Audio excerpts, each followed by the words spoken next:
Mislim, da ni dneva, da ne bi bili tu parkirani. Vas ovirajo torej?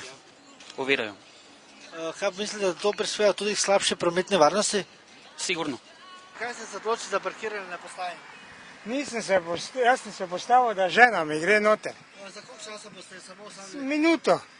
Pa to pogosto počnete ali? Ne, samo včasih, to je že redko.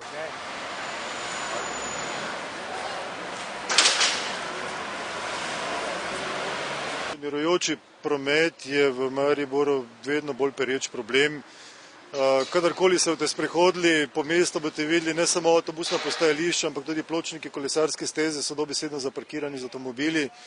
In na začetku leta, ko smo sprejemali program dela, smo poleg problema navijačev mariborskih Viol, vedno večjega pojava drog, predvsem po osnovnih šolah, izpostavili tudi ta mirujoči problem, katerega smo rekli, da se ga bomo lotili. In danes je stekla ta akcija, 3 dni gremo preventivno, s pomočjo prometne šole, kjer bodo dijaki oziroma študentje zatikali obvestila za brisalce, da avtobusno postajališče ni parkirišče.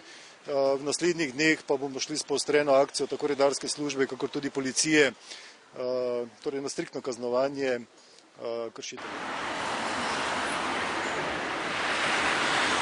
Koliko listkov ste danes že razdelil voznikom?